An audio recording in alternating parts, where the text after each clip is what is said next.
transcripción del ADN es un proceso molecular mediante el cual vamos a copiar la información genética de un gen para poder así sintetizar una molécula de ARN. Este es el primer paso para la expresión génica y son tres procesos en los cuales se llevan a cabo en el interior del núcleo celular. El primero es la iniciación, en el cual el ARN polimerasa se va a unir al promotor que se encuentra en el ADN.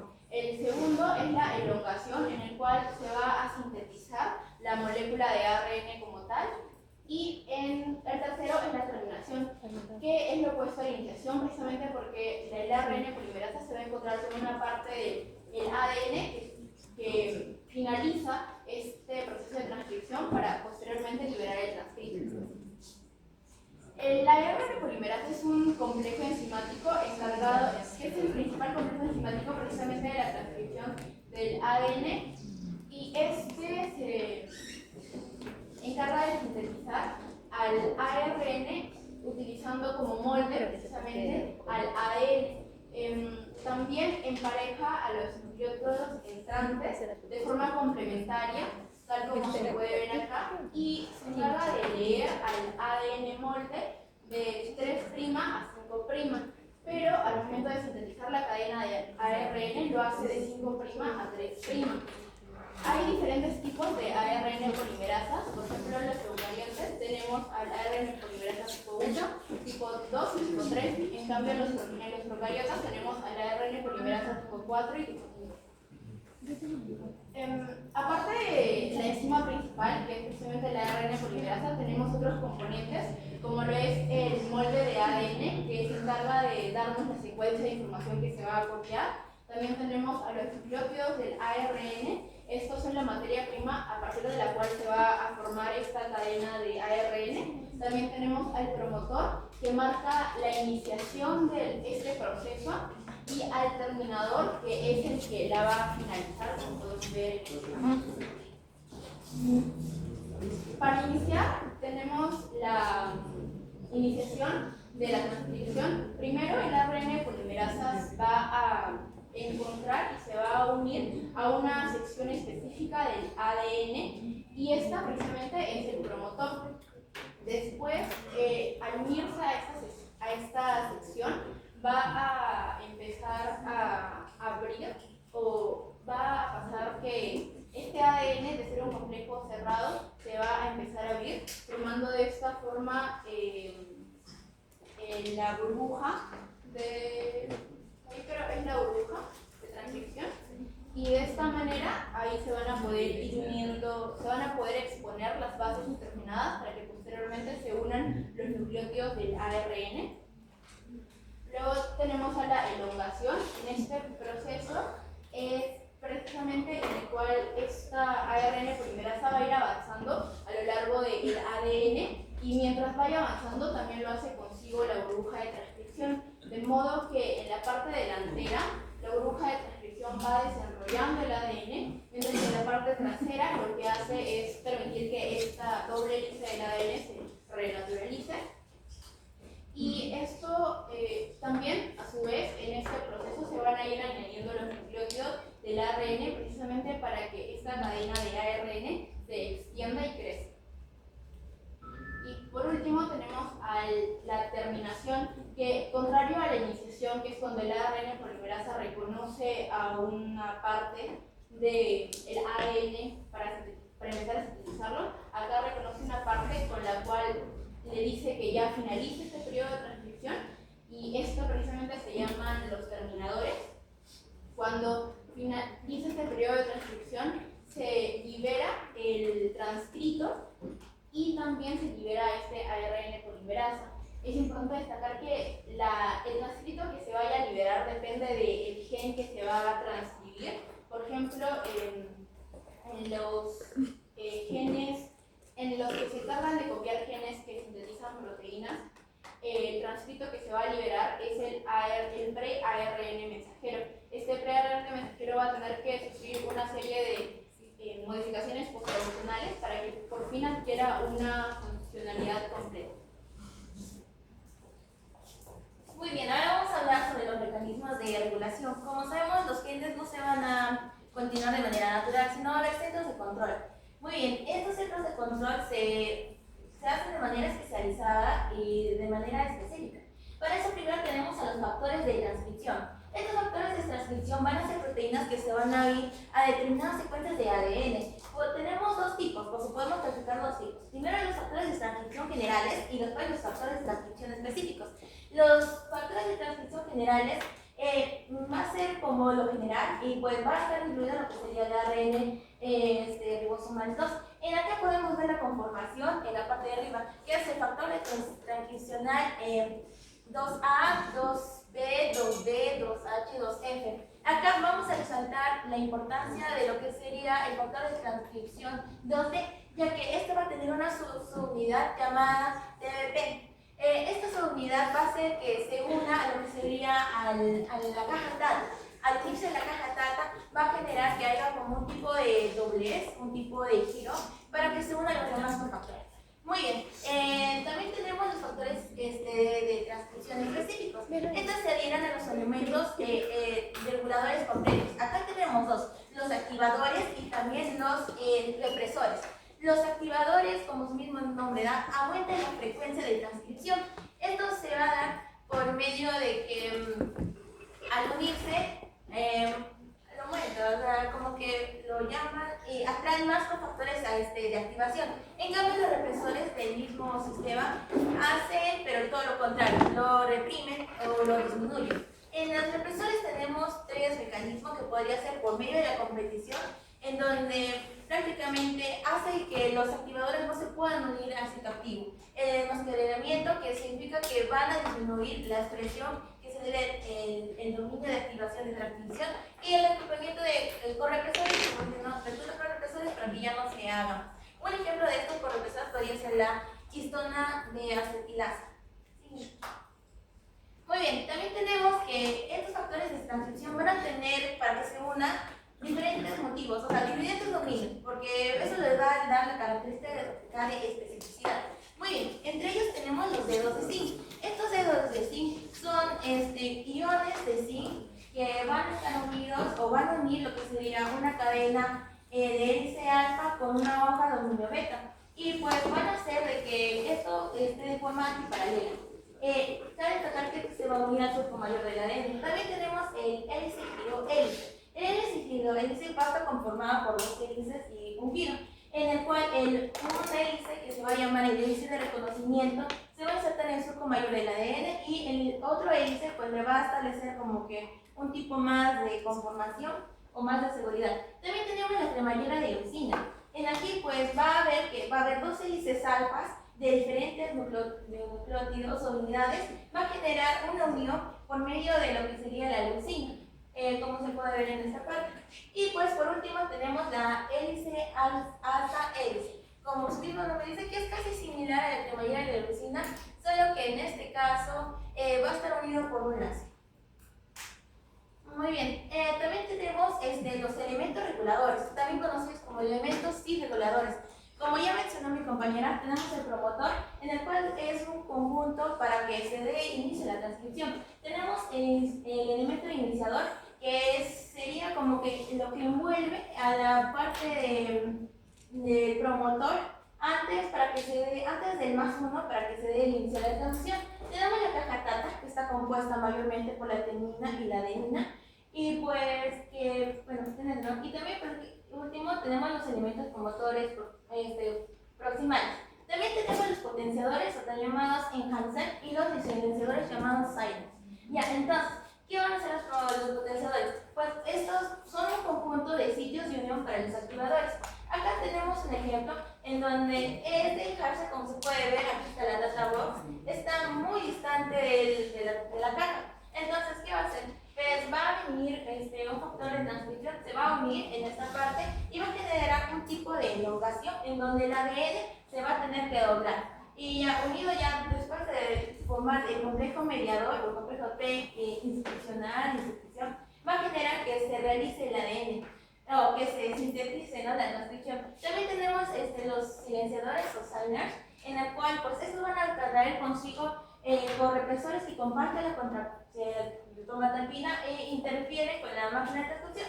Acá tenemos un ejemplo el represor y aquí está el operador. Entonces aquí no hay nada, ¿no? Entonces hasta que viene ya su complejo, por ejemplo, o la cascada poniendo la lactosa, se va a salir y pues va a generar que dé inicio a la transcripción. Entonces, también de eso tenemos las modificaciones epigénicas. Estas pues vamos a clasificarlo en dos, uno que sería por la modificación del ADN y otro que sería por la modificación de las histonas. En la modificación del ADN, pues como su mismo número, se va a añadir los grupos de metido a lo que sería a la citosina justo en el carbono 5 y haciendo que esto no se logre expresar y se silencia. También tenemos la acetilación de las histonas y la metilación. La acetilación de las histonas pues va a estar mediado por la histona acetiltransferasa y la histona de acetilasa. Aquí tenemos un ejemplo, ¿no? Como el RK va a activar el RCK2 y así mismo van a activar estos factores para que al final recluten lo que sería la histona acetiltransferasa. Y así esta acetiltransferasa pues, va a incluir grupos de acetilo a lo que sería la cromatina. Y esto va a hacer de que se genere un punto de desestabilidad entre los uniones y la cromatina sea más laxa y más fácil de leer.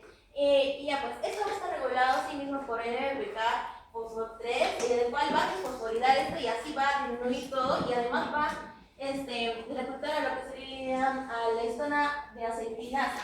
Y así, como dice, va a quitar los grupos de acetilos para que estos se vuelvan, o que la cromatina vuelva a ser más compacta y que los silencie. También tenemos parte de la metilación. En la parte de la metilación tenemos a la histona metiltransferasa, que como su mismo nombre dice, ¿no? Que es igual, mete el acetil para que el ADN ya no sea fácil de leer y pues bloquee o genere un silencio.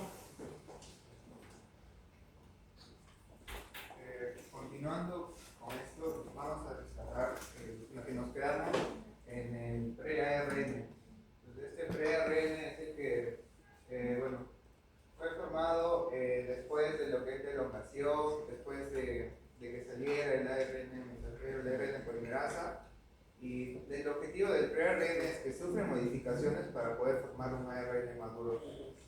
Entonces, primero vamos a ver que para este ARN, este pre-ARN que se genera en el núcleo, no es muy seguro, por decirlo así, porque en el núcleo, cuando pasa el citoplasma, vamos a ver que va a haber distintas exonucleasas que van a querer partir su cadena, que van a querer modificarlo y que van a querer eliminarlo. Es por esto que este pre-ARN va a necesitar protección. Y a este proceso de añadirle protección, en sus dos extremos, lo va a convertir en lo que es un ARN maduro, un ARN mensajero maduro. Entonces decimos que se forma durante la transcripción a partir de una hebra molde y es leído por los ribosomas para sintetizar ADN. Y que, como mencioné, el primer producto es el pre-ARN, o también llamado ARN nuclear heterogéneo. Por otra parte, también, luego vamos a ver en el proceso del complejo del nucleosoma, vamos a ver cómo ARNs pequeños se unen para formar el proceso y ayudar también a su maduración. Luego tenemos la estructura del ARN. Este ARN va a estar compuesto por regiones codificantes y por regiones no codificantes. En las regiones codificantes vamos a ver lo que son los tripletes. Vamos a ver los tripletes iniciadores y los tripletes terminadores. El triplete iniciador universal es el AOG y los terminadores es el UGA, el UAG y el UAA. Luego tenemos regiones no codificantes y esas que no van a codificar van a ser aquellas que van a ayudar a lo que es la maduración de pre-ARN a ARN mensajero maduro. Y también tenemos que la secuencia de Schinnen-Talgarno es exclusiva de lo que son procariotas. La característica durante la transcripción es que es complementario a la hebra sin sentido y copia una hebra codificante. ¿A qué nos queremos referir?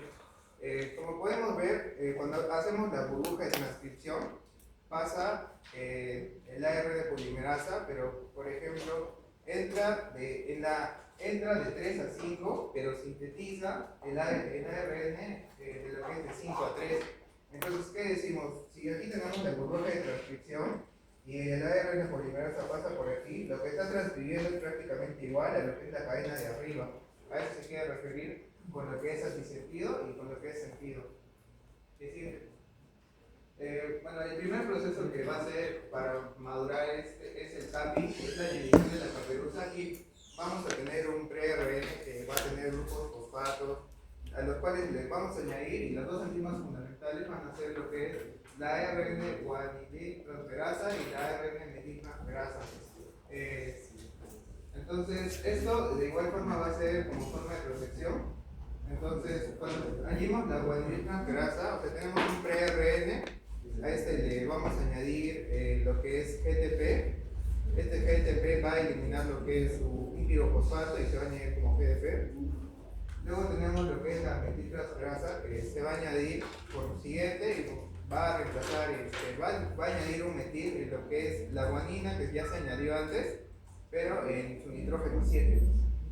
Y todo esto lo que va a tener es que va a facilitarnos la unión del ribosoma. Luego tenemos la poliadenilización, y bueno, vamos a ir a una cadena poli A y su señal iniciadora es el AAA.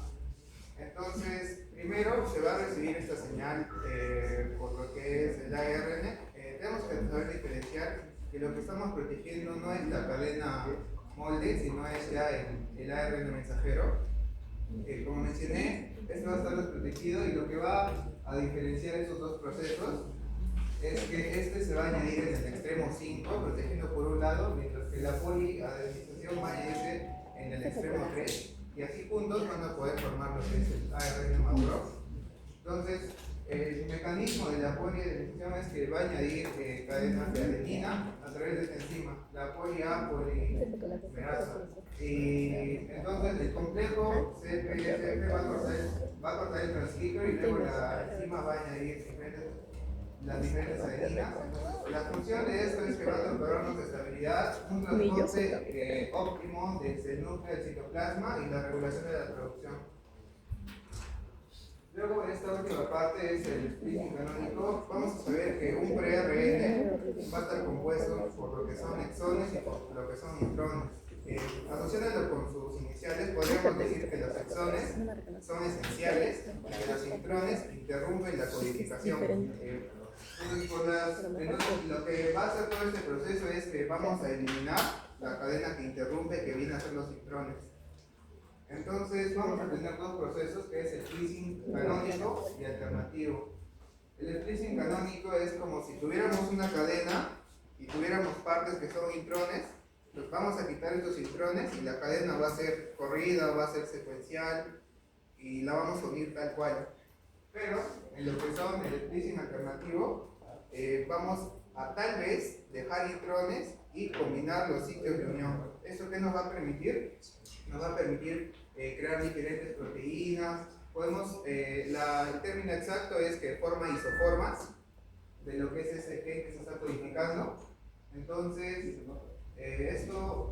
la variedad, el objetivo principal es que va a otorgarnos lo que es una diversidad proteica, y estos diversos resultados que va a surgir de la síntesis de proteína generalmente no van a tener las mismas funciones, sino que pueden tener funciones similares, o al contrario pueden adquirir lo que son funciones específicas.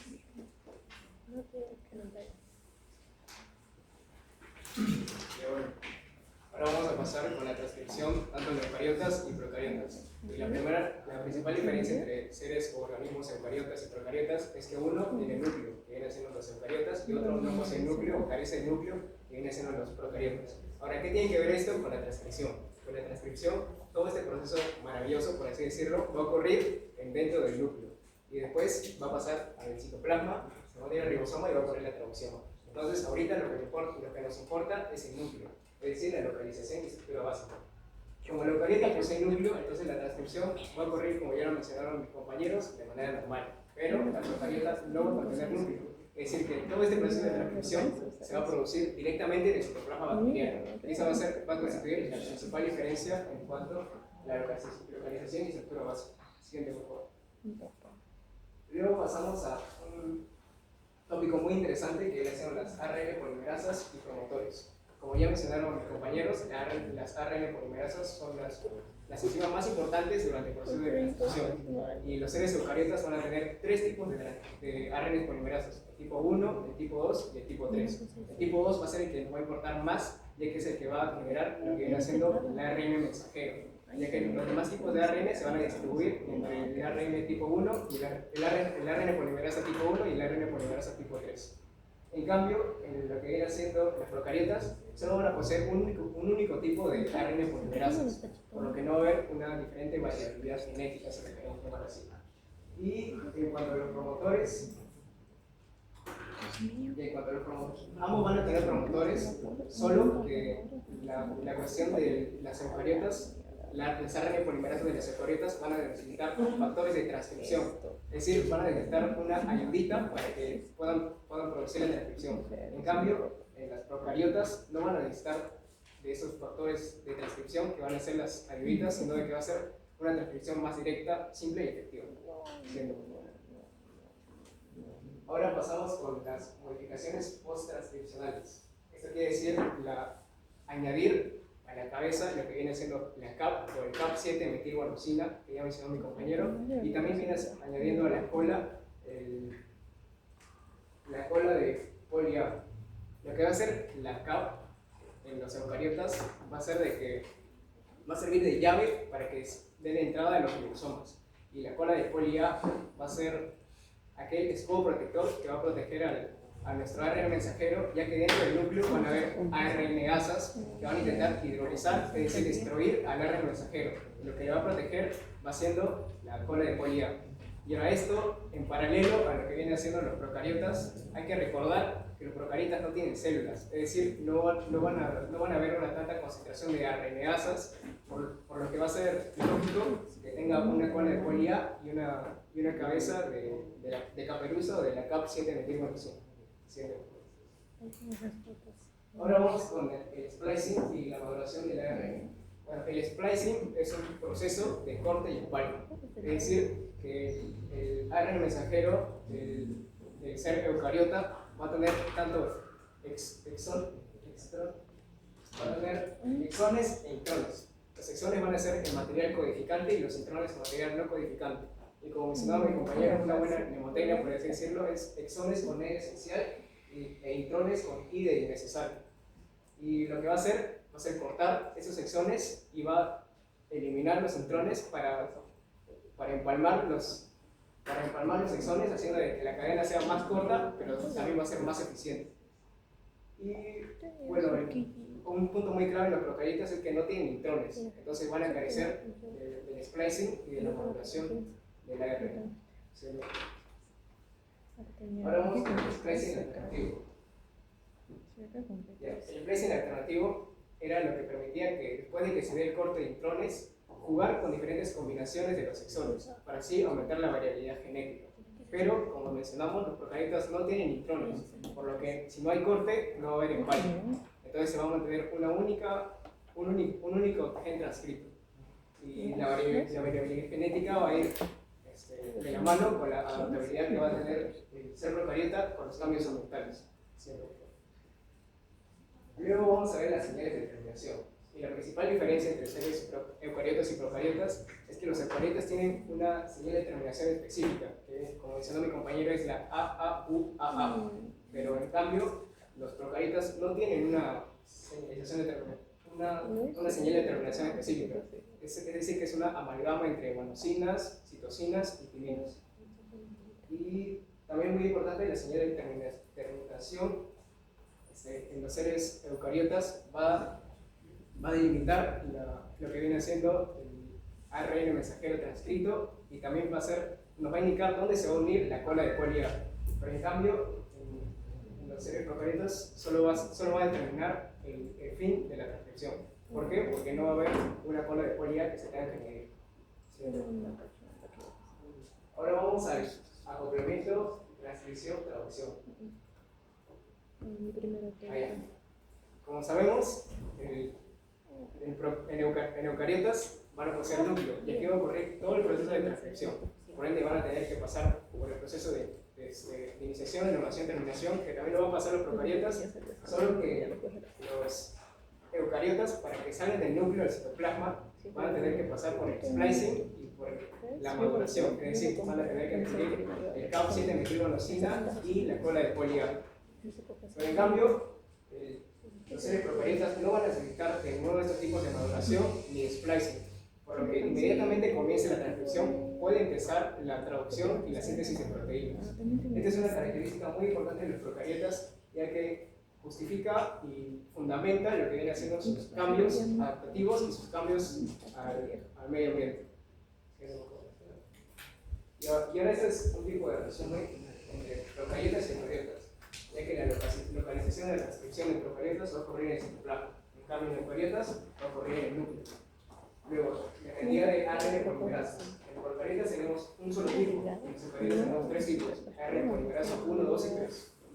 Luego, el promotor. En procariotas va a ser un reconocimiento directo, porque no va a necesitar factores transcripcionales. En cambio, en los eucariotas van a necesitar esos factores que les van a servir de una ayuda para la transcripción. Y luego, modificaciones, la procariota no va a tener splicing ni maduración, en cambio en los eucariotas sí, que viene siendo añadiendo el CAP y la cola de poliar. Y por último, el splicing, los procariotas no van a tener y los eucariotas sí. El siguiente punto trata sobre errores en la transcripción. Como ya sabemos, la transcripción es un proceso mediante el cual información codificada del ADN se transfiere a una molécula de ARN mensajero. Esta etapa es fundamental para la impresión génica, ya que determina cómo se interpretará esa información genética en las proteínas funcionales. Pero, ¿por qué es importante analizar esta etapa? Como ya les dije, la transcripción es el primer paso de la impresión génica y determina cómo la célula va a interpretar esta información.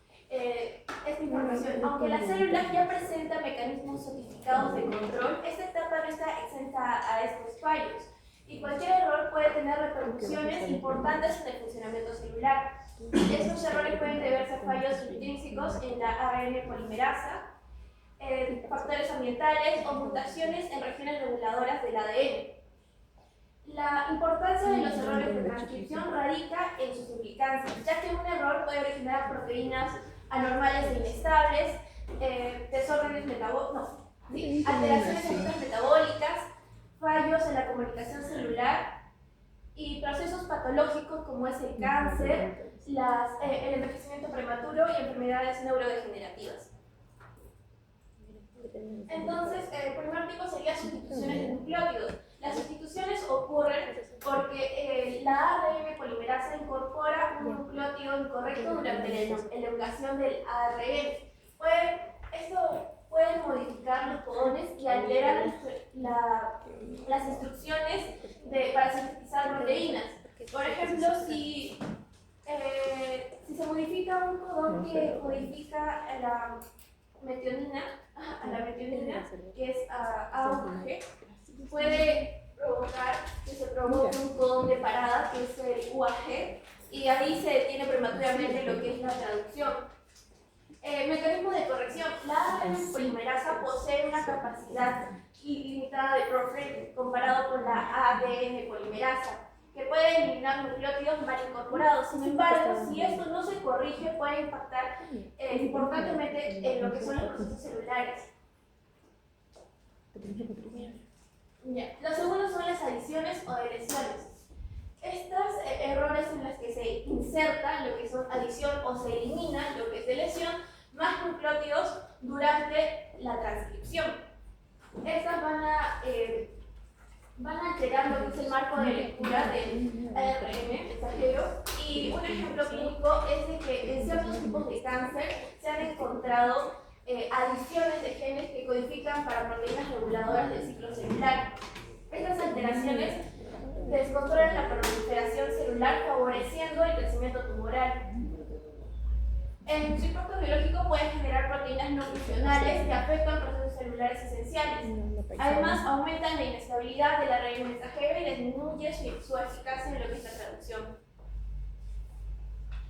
Modificaciones inadecuadas. Como sabemos, al terminar la transcripción, el ARN mensajero sufre de modificaciones post-transcripcionales, lo que es la adición de la caperuza 5, la poliaderización de extremo 3 y el splicing. Entonces, errores en estas etapas pueden afectar lo que es su estabilidad, su transporte y capacidad para ser traducido. En la capiruza 5 defectuosa reduce la protección del ARN mensajero frente al nucleasa y favorece su degradación temprana. En el splicing aberrante puede omitir exones esenciales o incluir lo que son los intrones, lo que mencionaron mis compañeros anteriores, y da como resultado proteínas incompletas o no funcionales. En la poliadenización que es incompleta disminuye la estabilidad y vida media del ARN mensajero. Esto va a afectar la expresión correcta de los genes claves, y un ejemplo clínico es que está ampliamente relacionado con enfermedades neurodegenerativas como son la esclerosis lateral amiotrófica. Se ha observado que el splicing anormal en el gen de ARDBT afecta sus funciones neuronales. Importe de las mutaciones en la transcripción. Las mutaciones pueden alterar la transcripción en varios niveles. Los principales puntos afectados son las mutaciones en secuencias promotoras, alteraciones en factores de transcripción y su impacto en elementos reguladores como es el enhancer y silencer, lo que se refiere a lo que es silenciadoras y potenciadores. Las mutaciones en secuencias promotoras disminuyen su afinidad a la ARN polimerasa, y esto reduce o limita lo que es la iniciación de la transcripción. Un ejemplo sería relacionado a la talasemia beta, ya que ahí se produce una mutación en el promotor del gen HBB, y esta talasemia beta, como es se relaciona a la baja producción de hemoglobina. Las alteraciones en factores de transcripción, los factores de transcripción son las proteínas que regulan los genes, ¿no? Que regulan si estos se van a activar o se van a desactivar. Sin embargo, las mutaciones aquí pueden causar la activación o desactivación anormal de genes claves. Por ejemplo, una que está relacionado a diferentes tipos de cáncer es las mutaciones en el MIC, que va a activar descontroladamente genes de proliferación celular. Los cambios en elementos reguladores como son los enhancer y silencer van a modular la intensidad de la transcripción, y estas mutaciones alteran los niveles normales de expresión génica. Por ejemplo, en el autismo se han identificado mutaciones en enhancers que regulan genes del desarrollo neuronal. Y las enfermedades asociadas a los fallos de transcripción, principalmente el síndrome de Cochrane, el cáncer y la distrofia miotónica. Entre estos tres, el que más se estudia es el cáncer, que es por mutaciones en genes como TP53, RB1, IC y RAS, ¿no? Esto se debe a la pérdida de control de la expresión génica y favorece la proliferación descontrolada de lo que son las células. En el síndrome de Cochrane está causado por mutaciones en el ERCC6 y el ERCC8, que son genes esenciales para la reparación acoplada a la transcripción.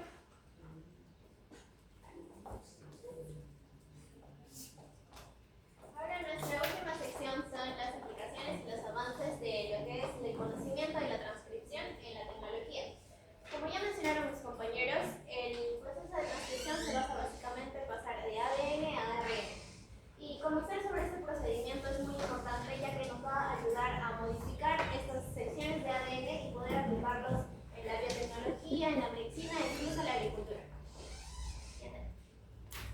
Primero vamos a hablar sobre lo que es la edición génica. La edición génica básicamente nos da el rol de ser editores de una secuencia de ADN. Aquí podemos añadir, eliminar o incluso modificar partes del material genético con la intención o con el principio básico de que se genere una ruptura controlada de las hebras de ADN, para que de esta forma la célula se vea obligada a repararla e introducir esta modificación en el proceso. Un ejemplo muy claro de este proceso, como ya mencionaron también en el grupo anterior, es el proceso de CRISPR y el Cas9, que es, como ya mencionaron, en realidad este no es un proceso que fue creado, sino que fue descubierto en el interior de las bacterias. Aquí lo que se descubrió es que las bacterias contienen secciones que se les llama CRISPR, en donde almacenan información de aquellos virus que los han infectado previamente, para de esta manera, en caso vuelvan a atacarlos, puedan defenderse.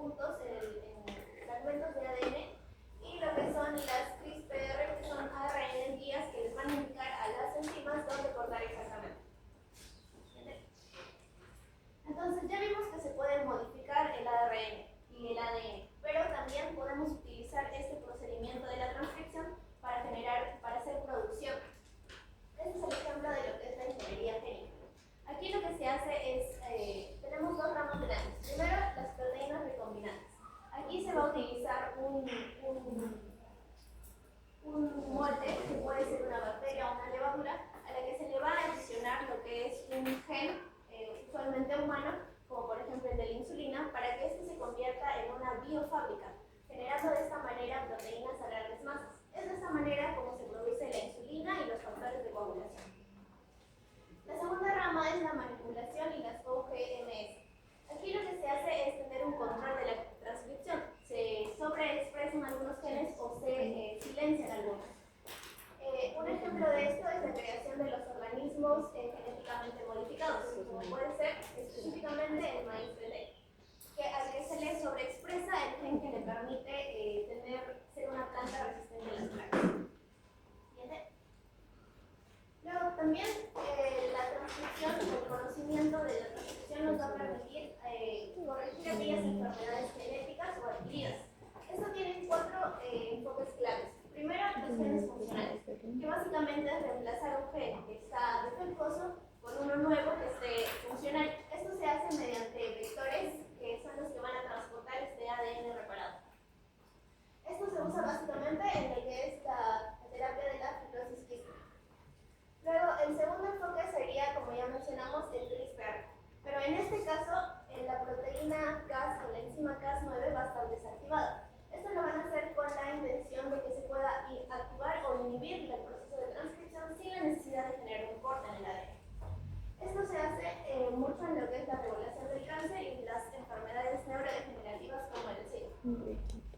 Luego tenemos a la utilización del ARNI o el ARN de interferencia, que lo que hace son pequeños ARNs que se unen a lo que es la cadena de ARN mensajero para generar que este se degrade de manera más rápida. Un ejemplo de esto son el tratamiento de la hipercolesterolemia. Y como último enfoque son los oligonucleótidos que lo que hacen es bloquear directamente al ARN mensajero para así modificar o incluso bloquear la traducción y todo lo que corresponde a lo que es el procesamiento del ARN. Y esto se usa en lo que es la distrofia muscular de Duchenne. Finalmente, también el proceso de transcripción nos ayuda a generar biomarcadores para diagnosticar ciertas enfermedades.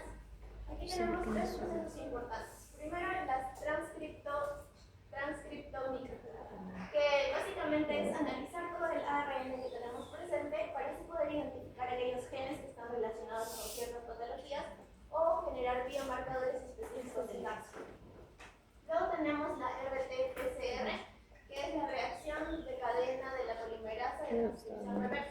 Como sabemos, usualmente se genera un ARN a partir de un ADN, pero en este caso lo que se hace es detectar aquellos ARNs patógenos de virus o bacterias y lo van a convertir en ADN, o sea, en proceso inverso, para luego amplificarse. Esto fue muy usado, por ejemplo, en lo que fue la pandemia del COVID-19 para identificar a aquellos personas infectadas. Y finalmente tenemos el ARN como biomarcador, como ya mencionamos, que va a ayudar a identificar aquellos perfiles de ARN microARN para que son específicos para ciertas enfermedades como tumores u otras enfermedades. Bueno, ahora, ¿para qué nos va a servir todo este conocimiento? Pues en un banqueo en sí hemos encontrado esta pregunta. Dice, un paciente con leucemia mieloide aguda es tratado con un inhibidor selectivo de la ARN polimerasa 2, enzima importante para la transcripción. Posteriormente, desarrolla un cuadro de pancytopenia con un recuento de leucocitos de 1200, anemia severa y plaquetas de 40.000. ¿Qué proceso celular es principalmente afectado por este tratamiento? Bueno, analizando las alternativas, la síntesis de ARN ribosomal es imposible. ¿Por qué? Porque al inhibir la ARN polimerasa 2 estamos inhibiendo la síntesis de ARN mensajero, porque la síntesis de ARN ribosomal se va a distribuir entre la ARN polimerasa 1 y la ARN polimerasa 3. Entonces, esta alternativa es descartada. Luego tenemos la traducción de proteínas, que sí puede ser por la inhibición de la ARN polimerasa 2, ya que al inhibir la